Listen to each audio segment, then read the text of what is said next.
आज हम एक ऐसे इंसान की कहानी में गहराई से उतरने वाले हैं जो शायद इतिहास का सबसे महान निवेशक था, लेकिन जिसका नाम ज्यादातर लोगों ने शायद सुना भी नहीं होगा। बिल्कुल। और कमाल की बात यह है कि वो कोई वॉल स्ट्रीट का दिग्गज नहीं था। हाँ, वो एक गणितज्ञ थे, नाम था जिम साइमंड्स, और उन्होंने बाजार को देखने का नजरिया ही हमेशा के लिए बदल दिया। और यही बात उनकी कहानी को इतना दिलचस्प बनाती है। वो उस दुनिया से आए नहीं थे। उनका मैदान तो अकादमिक दुनिया थी, जहां वो ब्रह्मांड के सबसे जटिल गणितीय सवालों को सुलझा रहे थे। तो आज हमारे पास जो सामग्री है वो जिम साइमंड्स और उनकी बेहद रहस्यमयी कंपनी रेनेसा टेक्नोलॉजीज की कहानी बताती है। हम इसी कहानी की परतों को खोलेंगे। हाँ, और सवाल बहुत सीधा है। सवाल ये है कि एक गणित के प्रोफेसर ने वॉल स्ट्रीट के सबसे शातिर दिमागों को कैसे मात दे दी। उनका असली रहस्य क्या था? चलिए इस पहेली को सुलझाने की कोशिश करते हैं। और ये वाकई एक पहेली ही है, क्योंकि उन्होंने अपने राज कभी किसी को बताए नहीं। पर हाँ, सुराग हैं, और वो सुराग उनकी पूरी जिंदगी में बिखरे हुए हैं। तो फिर शुरू से शुरू करते हैं। साइमंड्स की जो पहली पहचान थी वो एक निवेशक की तो बिल्कुल नहीं थी। नहीं, बिल्कुल नहीं। वो अपनी पीढ़ी के सबसे शानदार गणितज्ञों में से एक थे। मतलब पढ़ाई लिखाई में तो उनका कोई जवाब ही नहीं था। कोई जवाब नहीं। उनकी जो अकादमिक उपलब्धियां हैं वो किसी सपने जैसी हैं। बर्कले से पीएचडी, हार्वर्ड में पढ़ाया और फिर स्टोनी ब्रुक यूनिवर्सिटी में मैथ डिपार्टमेंट के हेड बन गए। और वो कोई मामूली गणित नहीं पढ़ा रहे थे, है ना? अरे नहीं, उनका खास विषय था डिफरेंशियल ज्योमेट्री। ये घुमावदार जगहों और आकारों का अध्ययन है। मतलब ये वही गणित है जिसका इस्तेमाल आइंस्टाइन ने अपनी रिलेटिविटी की थ्योरी में किया था। तो मतलब हम समझ सकते हैं कि वो किस स्तर पे सोच रहे थे। बिल्कुल। वो ऐसे सिद्धांतों पर काम कर रहे थे जो हमारी रोजमर्रा की दुनिया से कोसों दूर हैं। तो फिर वो इस निवेश की दुनिया में आए कैसे? ये छलांग तो बहुत बड़ी लगती है। और कहानी की शुरुआत भी बड़ी अजीब है, फर्श की टाइलों से। हाँ, ये सुनने में थोड़ा फिल्मी लगता है, लेकिन यही सच है। 1960 के दशक में उनके एक दोस्त ने उन्हें मनाया कि वो दक्षिण अमेरिका में एक छोटी सी कंपनी में निवेश करें। विनाइल फ्लोर टाइल बनाती थी वो कंपनी। और साइमंड्स ने निवेश कर भी दिया। हाँ, और उस जमाने के हिसाब से बहुत बड़ी रकम लगाई, लगभग $4 मिलियन। लेकिन ऐसा नहीं था कि पैसा लगाते ही वो रातों रात अमीर बन गए। यहाँ एक दिलचस्प मोड़ आता है। बिल्कुल नहीं। कई सालों तक तो वो निवेश वो जस का तस पड़ा रहा, कोई खास मुनाफा नहीं हुआ। फिर उस कंपनी ने अचानक अपना पूरा कारोबार बदल दिया और पाइप और इंफ्रास्ट्रक्चर के उत्पाद बनाने लगी। अच्छा। और बाजार को ये बदलाव पसंद आ गया। देखते ही देखते साइमंड्स का निवेश कई गुना बढ़ गया। जब उन्होंने अपना हिस्सा बेचा तो उन्हें जबरदस्त मुनाफा हुआ। तो ज्यादातर लोग यहाँ जश्न मनाते और शायद एक और अच्छी कंपनी ढूंढने निकल पड़ते, पर साइमंड्स ने ऐसा नहीं किया। सही कहा। उनके लिए पैसे से ज्यादा जरूरी एक सवाल था जो इस अनुभव ने उनके दिमाग में पैदा किया। वो सोचने लगे। क्या? वो सोचने लगे, क्या बाजार में जो हो रहा है वो पूरी तरह से रैंडम है, या इसमें भी कोई छुपा हुआ पैटर्न है जिसे गणित से पकड़ा जा सकता है। तो ये उनके लिए एक बौद्धिक चुनौती बन गई। बिल्कुल। इसी एक सवाल ने उनकी जिंदगी की दिशा ही बदल दी। और बाजार के कोड को तोड़ने से पहले उन्होंने एक और, शायद उससे भी ज्यादा खतरनाक कोड तोड़ा था। हाँ। उनकी जिंदगी का एक ऐसा अध्याय है जिसके बारे में बहुत कम लोग जानते हैं। शीत युद्ध के दौरान एक कोड ब्रेकर के रूप में उनका काम। हाँ, और ये उनकी कहानी का शायद सबसे अहम हिस्सा है, क्योंकि यहीं पर उन्होंने वो हुनर सीखे जो बाद में उनके काम आए। उस दौर का माहौल समझिए। वियतनाम युद्ध चल रहा था और सोवियत संघ के कोड वो लगातार जटिल होते जा रहे थे। अमेरिकी खुफिया एजेंसियों को देश के सबसे तेज दिमाग वाले लोगों की जरूरत थी जो इन कोड्स को तोड़ सकें। और उन्होंने जिम साइमंड्स को भर्ती कर लिया। हाँ, इंस्टीट्यूट फॉर डिफेंस एनालिसिस के लिए, जिसे आईडीए कहते हैं।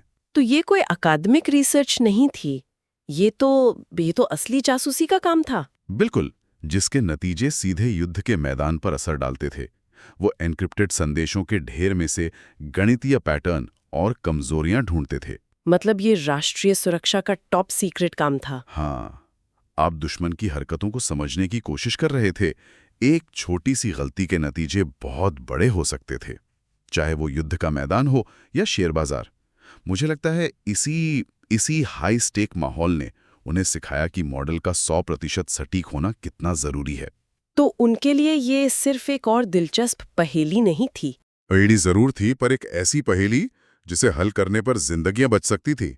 और जो बात यहाँ आकर्षक है वो ये है कि इस काम ने उन्हें एक चीज सिखाई, शोर में से संकेत कैसे निकालना है।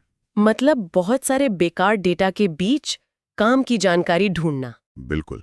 उन्होंने अंतर्ज्ञान या गट फीलिंग के बजाय सिर्फ सबूतों पर भरोसा करना सीखा। बाद में उन्होंने बाजार को भी उसी नजर से देखा जैसे वो सोवियत कोर्ट को देखते थे। कि इस पूरी अव्यवस्था के नीचे छिपा हुआ पैटर्न क्या है। एग्जैक्टली। तो उनके पास कोड ब्रेकिंग का ये अनुभव था, उन्होंने शोर में से पैटर्न निकालना सीखा। तो अगला कदम क्या था? क्या इस हुनर को कहीं और लागू किया जा सकता था?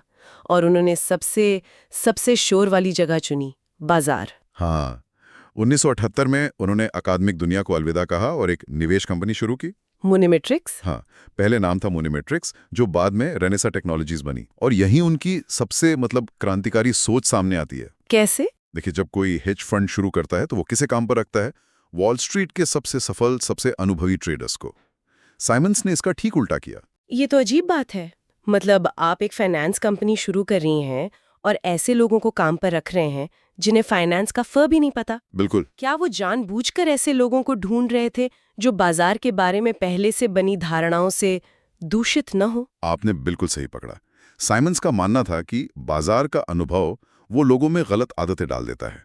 पूर्वाग्रह आ जाते हैं, लोग इमोशनल फैसले लेने लगते हैं। वो चाहते थे कि उनकी टीम बाजार को एक वैज्ञानिक समस्या की तरह देखे, भावनाओं के खेल की तरह नहीं। इसलिए उन्होंने गणितज्ञों, भौतिकविदों, कंप्यूटर वैज्ञानिकों और अपने पुराने कोड ब्रेकर साथियों को काम पर रखा। मतलब ऐसे लोग जो सिर्फ डेटा पर भरोसा करें, अपनी गट फीलिंग पर नहीं। बिल्कुल। वो एक ट्रेडिंग फ्लोर नहीं, एक रिसर्च लैब बना रहे थे। लेकिन ये रणनीति ये तुरंत काम नहीं आई। शुरुआती साल तो बहुत मुश्किल भरे थे। बहुत ज्यादा मुश्किल। लगभग एक दशक तक वो संघर्ष करते रहे। उन्हें भारी नुकसान हुआ, उनके बनाए हुए मॉडल वो बार बार फेल हो रहे थे। बाजार उनकी सोच से कहीं ज्यादा जटिल और अव्यवस्थित साबित हो रहा था। यहाँ पर कोई भी सामान्य निवेशक हार मान लेता। पर साइमंस डटे रहे। यही उनका असली गुप्त हथियार था, धैर्य, अकादमिक दुनिया वाला धैर्य। वो जल्दी अमीर बनने की कोशिश नहीं कर रहे थे, वो एक गणितीय समस्या को हल कर रहे थे। और वो जानते थे कि बड़ी समस्याओं को हल करने में वक्त लगता है। हाँ, सालों, कभी-कभी दशकों लग जाते हैं। उन्होंने अपनी टीम को वो आज़ादी दी जो वॉल स्ट्रीट पर किसी को नहीं मिलती। बिना नतीजों के दबाव के सालों तक रिसर्च करने की आज़ादी। और फिर करीब 10 साल के संघर्ष के बाद 1988 में उन्होंने वो चीज लॉन्च की जिसने सब कुछ बदल दिया, मेडालियन फंड। हाँ। और यहां भी उन्होंने एक और अजीब काम किया। बिल्कुल। उन्होंने एक ऐसा काम किया जो वॉल स्ट्रीट की सोच के बिल्कुल खिलाफ था। ज्यादातर फंड मैनेजर क्या चाहते? ज्यादा से ज्यादा पैसा मैनेज करना ताकि उनकी फीस बढ़े। साइमंस ने इसका उल्टा किया। उन्होंने मेडालियन फंड को बाहरी निवेशकों के लिए बंद कर दिया और उसे जानबूझकर छोटा रखा। ऐसा क्यों?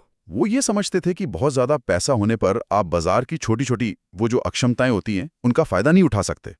आपका आकार ही आपका दुश्मन बन जाता है। तो उन्होंने ज्यादा फीस कमाने के बजाय सिर्फ और सिर्फ शुद्ध रिटर्न पर ध्यान केंद्रित किया। बिल्कुल ठीक है, उन्होंने संघर्ष किया, धैर्य रखा, एक अलग टीम बनाई।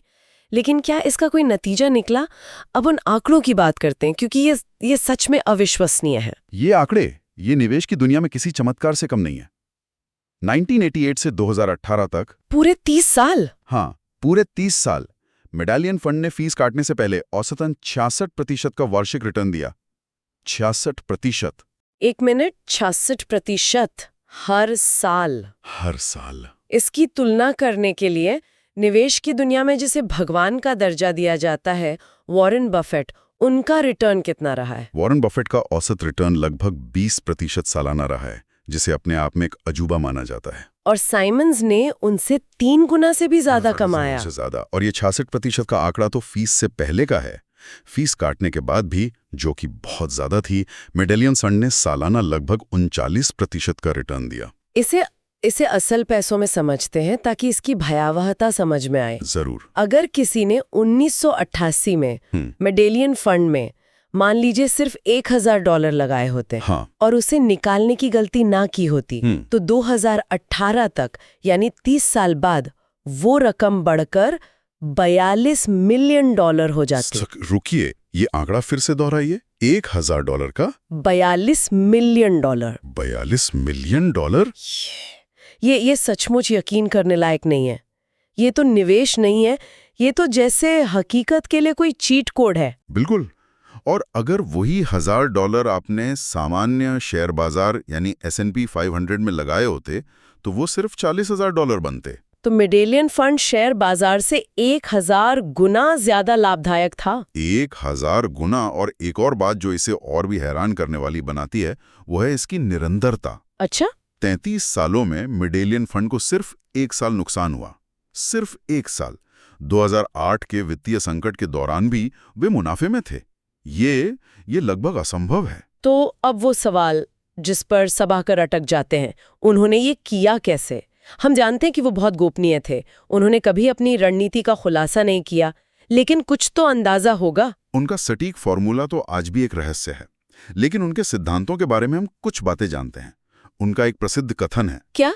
मेरी किसी भी स्टॉक पर कोई राय नहीं है, कंप्यूटर की अपनी राय है और हम आंख बंद करके उसका पालन करते हैं। इसका मतलब था कि उन्होंने मानवीय भावनाओं को, डर, लालच, अंतर्ज्ञान, इन सब को पूरी तरह से समीकरण से हटा दिया था। तो उनकी रणनीति के मुख्य तत्व क्या थे, जितना हम समझ सकते हैं? पहला और सबसे महत्वपूर्ण था हाई फ्रीक्वेंसी ट्रेडिंग। मतलब बहुत तेजी से खरीदना बेचना। हाँ, इसे ऐसे सोचिए, जैसे आप एक सुपरमार्केट में हैं और देखते हैं कि एक ही सामान 2 अलग-अलग गलियारों में 1 पैसे के अंतर पर बिक रहा है। आप तुरंत सस्ते वाले को खरीदकर महंगे वाले की जगह पर रख देंगे और 1 पैसा कमा लेंगे। अब कल्पना कीजिए कि एक कंप्यूटर ये काम 1 सेकंड में हजारों बार, हजारों अलग-अलग स्टॉक्स में कर रहा है।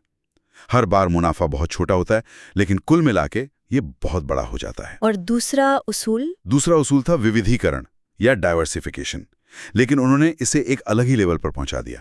वो कुछ शेयरों पर बड़ा दांव लगाने के बजाय हजारों अलग-अलग शेयरों पर छोटे-छोटे दांव लगाते थे। अच्छा। उनका लक्ष्य बहुत सरल था। अगर हम सिर्फ 51% बार भी सही हों तो हजारों ट्रेडों पर वो छोटी सी सांख्यिकीय बढ़त मिलकर बहुत बड़ा मुनाफा देगी। मतलब वो हर ट्रेड जीतने की कोशिश नहीं कर रहे थे।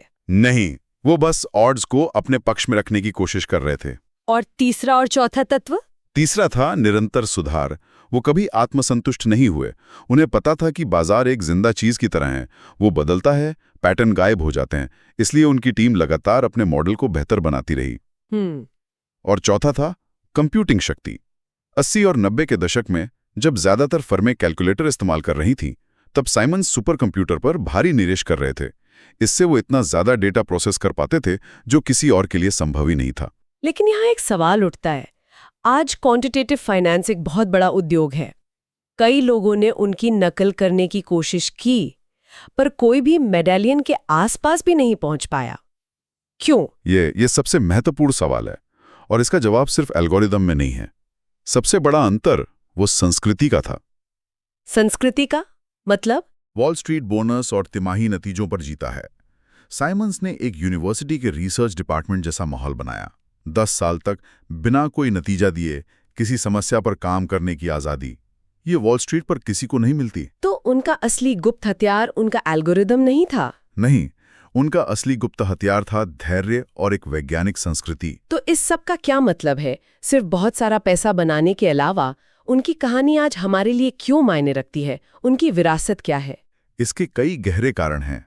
पहला, उन्होंने अकादमिक रूप से ये साबित कर दिया कि बाजार हमेशा पूरी तरह से कुशल या तर्कसंगत नहीं होते। अच्छा, वो जो कुशल बाजार परिकल्पना है, उसे चुनौती दी। बिल्कुल, जिसका मानना है कि बाजार को लगातार हराना असंभव है।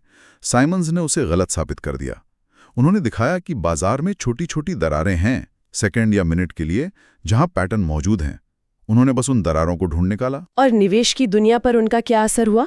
उन्होंने एक पूरे उद्योग को जन्म दिया। आज हम जो quantitative finance, algo trading, robo advisor जैसी चीजें देखते हैं, इन सभी की जड़ें कहीं ना कहीं साइमंस और रेनेसा में हैं। तो उन्होंने रास्ता दिखाया। हाँ, और आज हजारों क्वांट फंड उनके नक्शे कदम पर चलने की कोशिश कर रहे हैं। और उनकी विरासत का एक और मानवीय पहलू भी है। हाँ, उनकी परोपकारिता। वो दुनिया के सबसे बड़े परोपकारियों में से एक बने।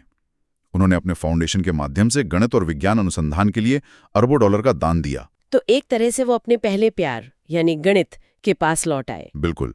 उन्होंने जो कुछ भी बाजार के कोड को तोड़कर कमाया, उसका एक बड़ा हिस्सा वापस विज्ञान को दे दिया, ताकि अगली पीढ़ी के वैज्ञानिक उन समस्याओं को हल कर सकें जिन्हें वो खुद हल करना चाहते थे। जब हम उनके पूरे करियर को देखते हैं, कोड ब्रेकर, गणितज्ञ, निवेशक, परोपकारी, तो सबसे बड़ी सीख क्या मिलती है? पारंपरिक ज्ञान को आंख बंद करके स्वीकार करने से उनका इनकार। हर विशेषज्ञ ने कहा कि आप शुद्ध गणित को बाजार पर लागू नहीं कर सकते, आप निवेश से भावनाओं को नहीं हटा सकते, आप बाजार को लगातार नहीं हरा सकते। और उन्होंने चुपचाप उन सभी को नजरअंदाज किया। बिल्कुल, और उन्हें गलत साबित कर दिया। और ये सब उन्होंने बिना किसी शोर शराबे, बिना किसी इंटरव्यू के किया। उन्होंने अपने काम को बोलने दिया, अपने नतीजों को बोलने दिया। अंत में एक विचार, इस पूरी चर्चा से ये तो साफ है कि साइमंस की सफलता बाजार को एक जटिल कोड की तरह समझने से आई, न कि मानवीय अंतर्ज्ञान या गट फीलिंग से।